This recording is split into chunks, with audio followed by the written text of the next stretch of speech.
మీరు అవతలకి వెళ్ళండి. ఆంటీంది లేకపోతే అక్కడ నుంచోండి. అలా నుంచోండి. చూపించండి. ఇప్పుడు ఇందాక నాకు ఎలా చూపించారు అలా వెనకాలది. నమస్తే అండి, మీ పేరు? నా పేరు లక్ష్మమ్మ. మేడం, మీ కాలనీ పేరేంటండి? పుష్పనగరం 3వ రోడ్డు. ఏం చేస్తుంటారు మీరు? నేను టైలర్ చేస్తుంటా. అసలు మీ కాలనీలో ఉన్న సమస్య ఏంటి? సమస్య ఏమీ లేదు మాకు. రోడ్డు మట్టికి నిండిపోతుంది. డ్రైనేజీ ఒకటి లేదు. అది పోయిన ప్రభుత్వంలో పెట్టుకున్నాం. దానివల్ల మాకేం ఉపాయం లేదు. ఓట్లు ఏయించేసుకున్నారు, వెళ్ళిపోయారు. అప్పటికిప్పటికి కనిపించలే. కొత్త ప్రభుత్వం వచ్చింది. దీనికి ఓట్లు ఏపిచ్చాం. ఏసాం, గెలిపించుకున్నాం. మరి దీనివల్ల మాకేమన్నా లాభం ఉంటదని చూస్తున్నాం. అసలు గత ప్రభుత్వంలో మీరు ఎలాంటి ప్రయత్నాలు చేశారు? అన్ని చేసాం. కాగితాలు పెట్టాము, వచ్చేవారు, ఫోటోలు తీసుకునేవారు, సచివాలయానికి వెళ్ళేవాళ్ళమి, కాగితాలు పెట్టేవాళ్ళము, వచ్చేవాళ్ళము, వస్తాం అనేవారు, చూసేవారు, చేసేవారు, వెళ్ళిపోయేవారు. ఇంకేం చేసేవారు కాదు. తెలుగుదేశంలోనూ కూడా ఇంకప్పుడు అలాగే చేసేవారు. అప్పుడు పెట్టారు. మొన్న ప్రభుత్వంలోనూ కూడా పెట్టాము. కానీ మాకేం ఉపాయం లేదు. కావాలని ఈసారి మళ్ళీ గెలిపించుకున్నాం. ఆయన్ని వదిలేసి ఈసారి మళ్ళీ గెలిపించుకున్నాం. మరి ఈసారన్నా మాకు ఏమైనా కాలువలు, డ్రైనేజీలు కొద్దిగా ఏమైనా శుభ్రం చేస్తారని చూస్తున్నాం. మాకు కావాల్సింది అదొకటి. మేము వర్షాకాలం వస్తే మాకు నీళ్లు మట్టుకు మంచినీళ్ళు వాటర్ ఏం బాగుంటలే మాకు అసలు. బాగా వాసన వస్తున్నాయి. అప్పుడే కదా అప్పుడులోనూ కాగితాలు పెట్టేవాళ్ళు. ఇప్పుడే అదే కాగితాలు పెడుతున్నాం. ఇప్పుడు ఎవరో వచ్చి మా వంకేం చూస్తారు. ఈయన వచ్చి చూస్తున్నారు, వెళ్తున్నారు, కొంచెం ఏమన్నా కాలువ కొద్దిగా తీపేస్తున్నారు.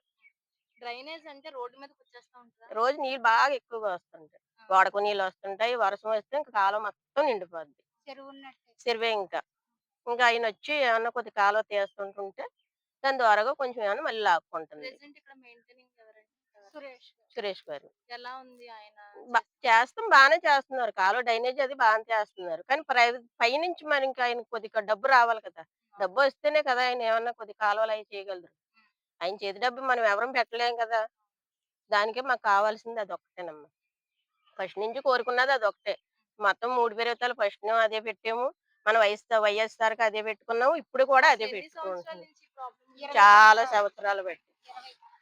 చాలా ఇప్పుడు దగ్గర మేము ఇక్కడికొచ్చే అప్పుడే 22 సంవత్సరాలు ఇక్కడికొచ్చి. అప్పటి నుంచి ఇదే రోడ్డు, ఇదే కాలువ. ఒకసారి రోడ్డు పోసారు. మామూలు కంకర రోడ్డు ఉండేది. ఇప్పుడు మళ్ళీ సిమెంట్ రోడ్డు వేసారు. అది కూడా కింద దిగిపోయింది. దీని వల్ల మా కాలువ వల్ల మటుకు ఏం ఉపయోగం లేదు. దోమలు, గాలి, అసలు వాతావరణం, అసలు చెట్లు, చేమలు ఇంకెలాగంటే అలా. ఏదో అనకూడదు కానీ ఇంటి పని పంపని కట్టించుకుంటున్నారు కానీ మాకు మట్టికి అసలు ఏమీ లేదు. ఇంటి పని పంపని మటుకు కరెక్ట్ కట్టించుకుంటున్నారు. మాకు మటుకు పన్ను కట్టకపోతే మటుకు వడ్డీ వేసుకుంటున్నారు. మాకు కావాల్సింది ఏంటంటే మాకు డ్రైనేజీ మటుకు కావాలని అడుగుతున్నాం. రోడ్డు తుడిపించరు. మాకు ప్రతి చోటకి వెళ్తున్నారు. మా రోడ్డు మటుకు రారు. డబ్బులు మటుకు అడుగుతున్నారు. డబ్బులు మటుకు అడుగుతున్నారు. అది. మీ పేరు? నాగలక్ష్మి. మీదే కాలనీ? ఈ ఏరియా. ఏం చేస్తుంటారు మీరు? నేను హౌస్ వైఫ్. అసలు ఇక్కడ ఉన్న ప్రాబ్లం ఏంటి? డ్రైనేజీ అసలు ఒక్క చిన్న వర్షం పడవసరలా మామూలు డ్రైనేజీ వాటర్ రోడ్డు మీదకి వచ్చేసి జనాలు వెళ్ళిపోయేవాళ్ళు. మమ్మల్ని తిడితే మేమేం చేయగలము? మేమేం చేయలేం కదా. వాళ్ళకి అర్థం కావట్లే ఆ విషయం. ఏంటంటే మేము వాడిన నీళ్లు బయటికి ఎందుకు వస్తున్నాయని మమ్మల్ని అడుగుతున్నారు తప్ప ఏ ప్రభుత్వాన్ని ఎవరు అడగట్లేదు. మేము అడుగుతున్నాం. వెళ్ళి సచివాలయానికి వెళ్ళాము. గత ప్రభుత్వంలో కౌన్సిలర్ గారి దగ్గరికి వెళ్ళాము. 10 సంవత్సరాల నుంచి మేము వచ్చిన 10 సంవత్సరాల నుంచి ఎవరో ఒకరి దగ్గరికి తిరుగుతున్నాం, చేస్తున్నాం. కాకపోతే మాకు ఏం ఉపయోగం లేదు. సురేష్ గారిని అడిగితే నేనేపిస్తానని ఆయన కూడా ఒక 5 సంవత్సరాల నుంచి ఇదే చెప్తున్నారు తప్ప లేదు ఇంకేమీ చేయడం. గత ప్రభుత్వంలో మీరు ఎలాంటి పనులు చేశారు ఈ డ్రైనేజ్ అవ్వాలని? డ్రైనేజీ కంటే మేము సచివాలయంలో అప్లికేషన్ పెట్టాం. ఓసారి మున్సిపల్ ఆఫీస్కి వెళ్ళాం. ఓసారి హేమసుందర్ గారి దగ్గరికి వెళ్ళాం. ఇక ఇవన్నీ తిరిగి ఇంక మాకు డ్రైనేజీ రాదేమో అనేసి మేము హోప్స్ వదిలేసుకున్నాం. అసలు ఎన్ని సంవత్సరాల నుంచి అండి? మేము వచ్చి మాత్రం 10 ఇయర్స్ అయింది. అప్పటి నుంచి ఇలాగే ఉంది. డ్రైనేజీ వాటర్ బయటకు వచ్చేస్తుంటే నేను తీసుకోవాల్సి వస్తుంది నా ఇంటి ముందు. ఇక మా పక్కనోళ్ళు సేమ్ అంతే. కొంచెం రిచ్ గా అఫీషియల్ గా ఉన్న వాళ్ళు తీయరు. ఏంటంటే పైనుంచి వచ్చే వాటర్ కూడా వాళ్ళవి కూడా మేమే తీసుకుంటున్నాం. కొంచెం ఫీల్ అవుతున్నాం. ఎందుకంటే అందరూ వచ్చే వాటర్ కదా. మా అంటే మాకు పెద్ద ప్రాబ్లం కాదు.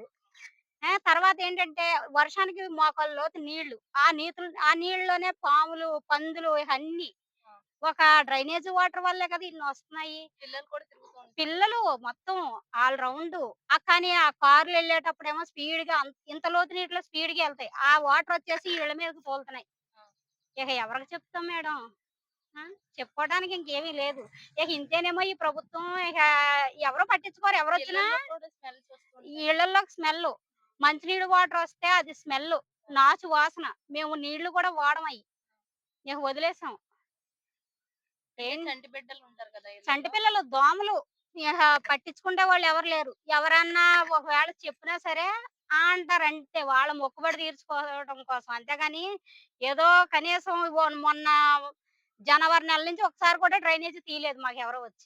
అసలు మీరు ఏమి ఎక్స్‌పెక్ట్ చేస్తున్నారు మాకు గవర్నమెంట్? డ్రైనేజీ వస్తే చాలు. మేమేమి ఎక్స్‌పెక్ట్ చేసేట్లేదు. మా రోడ్డుకి ఏమి వచ్చేయాలని మేమేమి ఆశించట్ల. హ్మ్. ఎవరికైనా ఏం కావాలండి ఇంటి ముందు శుభ్రంగా ఉంటే చాలు. ఏంటంటే రోడ్ అనేసరికి అందరూ నడిచే రోడ్డది. మనం ఒక్కరిది కాదు కదా! అవును. వాళ్ళందరూ ఇబ్బంది పడుతున్నారని మాకు బాధగా ఉంది. గత వైఎస్ఆర్ ప్రభుత్వంలో జగన్ గారిని గెలిపించుకున్నాం. మాకేదో డ్రైనేజీ ఏస్తారు. కొత్తగా వస్తున్నారు గదా! మా ఏరియా ఏదో అభివృద్ధి చెందిద్ది. మాకు డ్రైనేజీ ఒకటేలెండి. ఇంకేం అభివృద్ధి ఏమి అవసరంలా. ఎవరొచ్చి ఏం చేసేదేముంది కానీ ఆశించాం. ఆయన ఏం చేయలేదు.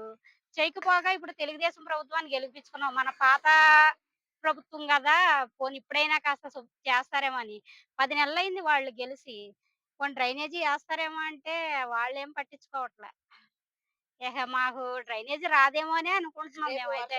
రేపు వర్షాకాలం వస్తది. మీకెవరికైనా చేపలు, కప్పలు, పాములు ఏమన్నా కావాలంటే మా ఏరియాకొచ్చేసేయండి. ఆ! మనకు రేపు ఏమైనా అంటూ 10 నెలలయింది వచ్చి. ఏదో ఇక ఏస్తదేమో అని ఆశిస్తున్నాము. ఏస్తదని ఏదో కొద్దో గొప్ప నమ్మకం ఉంది మరి. ఈ 4 సంవత్సరాల పాటు ఎదురు చూస్తాం మరి ఎప్పుడొస్తది, ఎప్పుడొస్తది మాకు. మరోసారి మీ కాలనీ పేరు చెప్పండి. పుష్పలీల నగర్ మూడో రోడ్డు. గవర్నమెంటే చెయ్యాలని కోరుకుంటున్నాం మరి ఇక.